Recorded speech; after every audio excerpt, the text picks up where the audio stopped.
This is Comet Picks by the Glick. I'm your host, Jason Glick. Hi, Jason Glick. What's going on?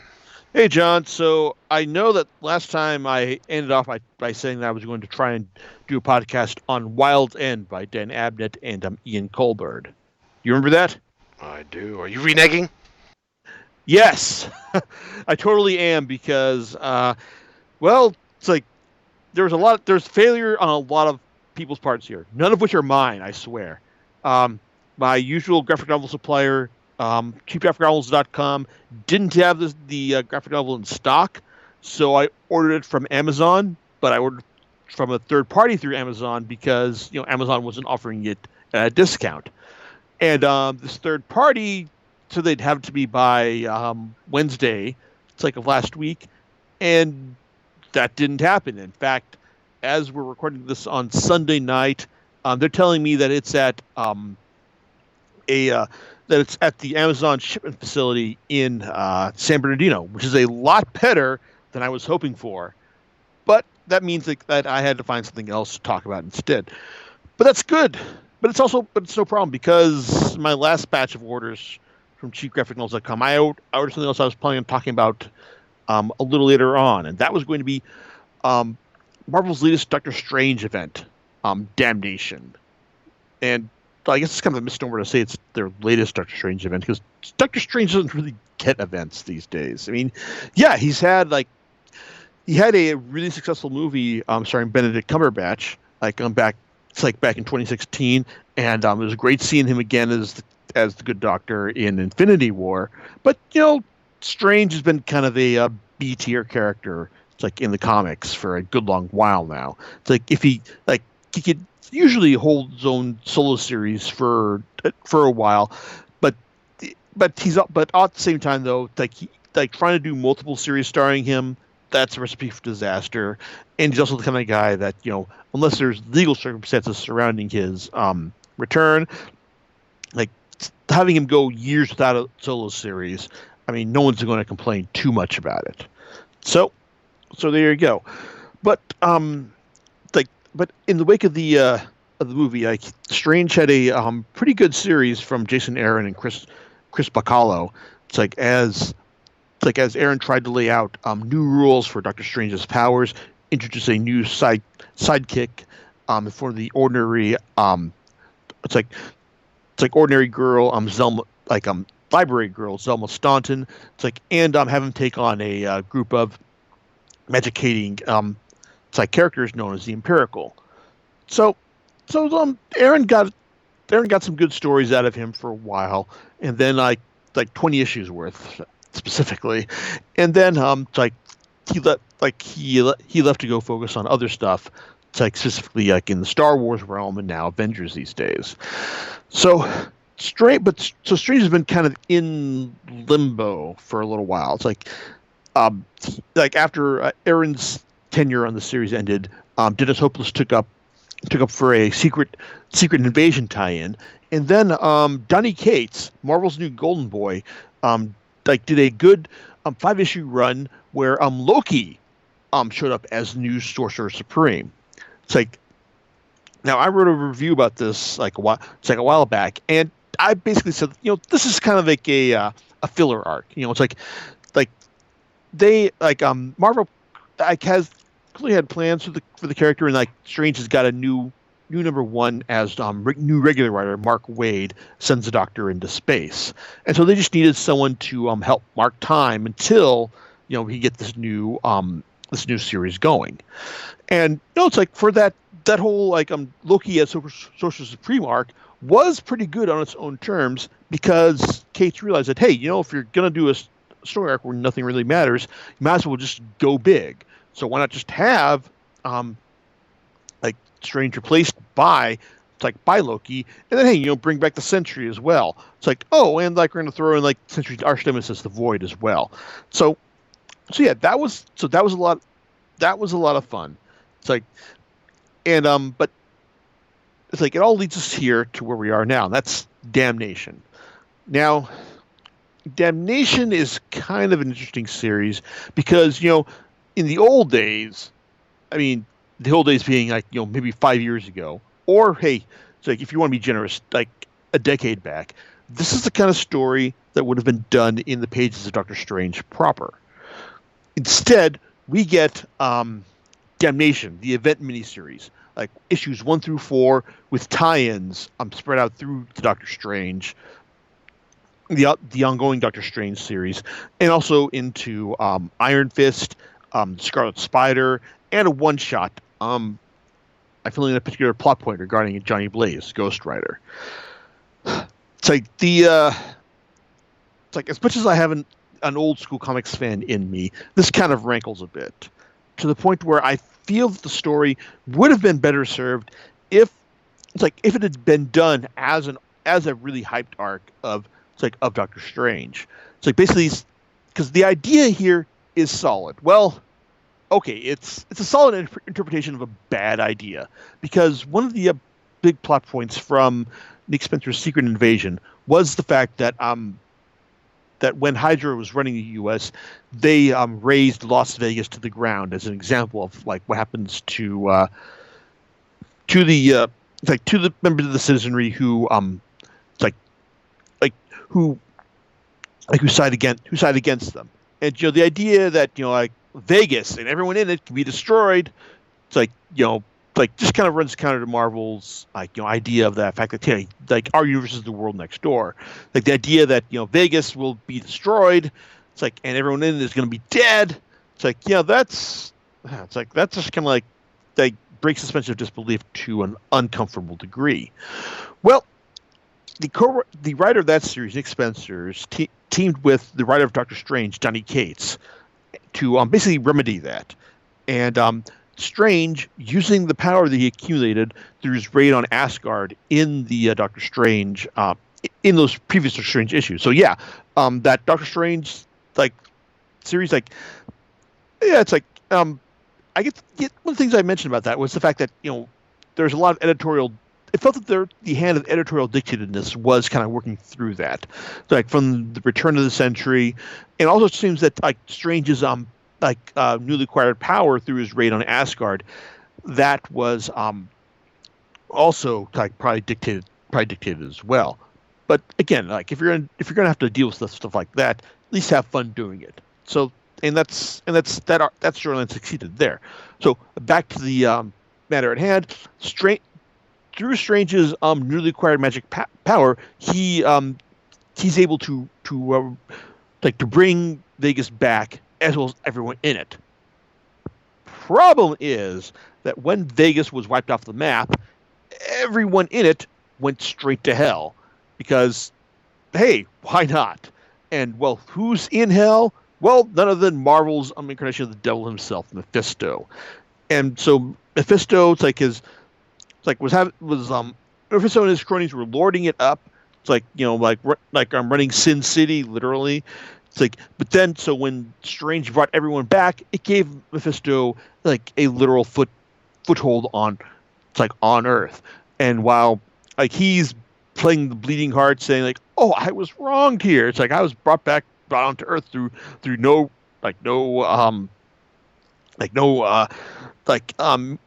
aims of my own. It's he's also working things on his. He's also trying to work things to his advantage as well, because it's whenever someone creates some sort of tiny infraction against hey, what's against public morals, Mephisto's able to claim their soul. So while Strange is tries to enter into a card game against Mephisto in order to send him back to hell, the Avengers are trying to figure out what to do as well. But they do one of their usual we're angry at each other. It's we're gonna shout it out before we get to fighting. Problem is that that kind of bickering, that's against the public good, and that allows Mephisto to claim their souls as as spirits of vengeance. So with Strange stuck in a card game for the fate of everyone in the city, the Avengers kind of now being their own not quite Ghost Riders, who's left to save everyone? Well, there's Wong. Oh, and Bats, the ghost dog that that Doctor Strange adopted it in the previous arc. Well, good news is that Wong is actually pretty good at cleaning up after Strange's messes. So his first instinct is to reform the Midnight Suns, group of some like supernatural Marvel characters who supernatural affiliated Marvel characters who know how to fight the forces of darkness. So you've got so let's see. So we've got Blade, we've got Moon Knight, we've got Elsa Bloodstone, Doctor Voodoo, and Man Thing. It's like Iron Fist, and of course Johnny Blaze, the Ghost Rider. All all ready to raid Las Vegas and give Mephisto and his demonic army what for. So, how does it turn out? Well, it's like the main miniseries and the tie-in issues aren't bad really. It's like Nick Spencer. It's like for what even if you're like still bitter at him for his Hydra Cap storyline, it's like I still thought could appreciate what he was doing there. I thought it was fun. It's like kind of trolling fun, to be honest. And you can see some of his humor peek through at certain points here, such as when some of the average people in the in Vegas are being having their souls dragged down to hell just for everyday evil infractions. It's like, and also you see Kate's working in some of the stuff he established in his previous Doctor Strange storyline as well. It's like it's not bad, and and at the same time though, it's like this being a magic based Marvel storyline, it's really going to hinge on how clever the resolution is, because you can't really punch magic based or supernatural based characters and their threats into submission.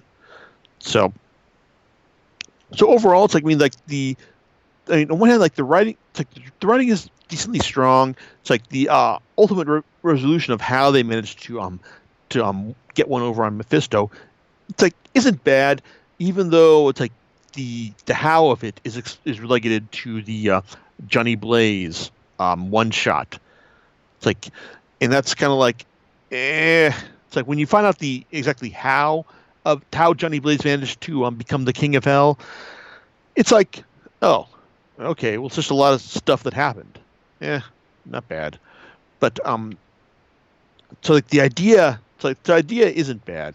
It's and there are some fun moments, Wong trying to psych himself up before making a big old speech to the Midnight Suns. It's and when he also tells Strange about why he did it, because he realized that Strange would come for him, even if it meant the damnation of his soul and everyone. And how Wong realized that, but you do it without a second thought, which is why I gave my plan a second and third thought as well. So that stuff's fun. And where the series kind of breaks down is when comparing the series against the Doctor Strange tie-in issues, because this is one of those series where Damnation tries to tell its own story, but a lot of the important stuff is also relegated to Doctor Strange and that Ghost Rider one shot specifically. So it's kind of you've got if you're getting when you pick up the trade paperback, you're going to want to at the very least shuffle between Doctor Strange issues between each Damnation issue as well. And even then, when you do that, you'll realize that things don't really quite line up the way you'd expect. The gold standards for this kind of storytelling, when you have to shuffle between the event miniseries and its tie-in issues, you've got Jonathan Hickman's Infinity storyline, which was actually able to be reprinted in deluxe hardcover format, with all the issues of the miniseries and the tie-in issues from Avengers and New Avengers, and it did so in a way that everything really made sense. There was very little overlap when you read them all together. Also, Jeff Johns' Blackest Night event series and the tie-in issues from Green Lantern, where It's like you would have you like it's like yeah, it does take a little bit of effort to like determine when everything ties in. When you have to read the tie-in issues versus the main miniseries, but it's like when you do that, like it results in it's like a much broader and deeper story. It's like with Damnation, nah, it's like you kind of it's like even though Donny Cates was was the main writer, was a key writer like in this thing, like not everything lines up. It's like and it's honestly kind of disappointing. Yeah, the overall story is fine. It's like and like this there's some really witty writing like through the course of the series. It's like and some good character work done with Doctor Strange and it's like and Wong as well. But it's like everyone else. It's like yeah.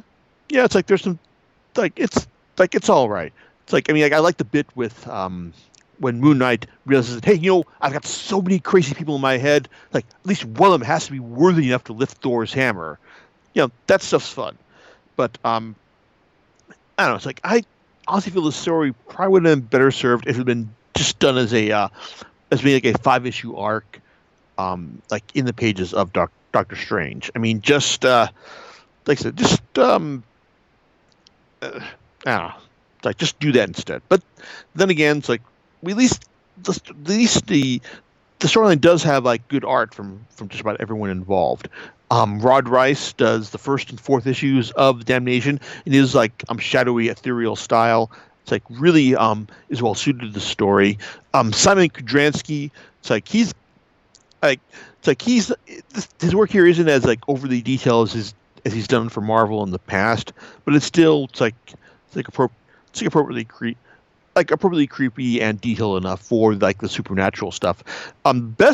Best of all is Nico Henrichon's work for in the pages of Doctor Strange, which he's a guy who I'm honestly kind of surprised that he's getting work for Marvel because he's got like a really like impressively detailed style that you wouldn't think is suited for a monthly comic book or really like a Marvel comic book period. But it's like he keeps coming back to them, probably because like he just like keeps getting to draw crazy ass stuff for Doctor Strange and get paid for it. So yeah, it's like even though there are a couple of like odd faces, it's like in the pages of Doctor Strange, like his work like in these 4 issues is really it's really kind of phenomenal.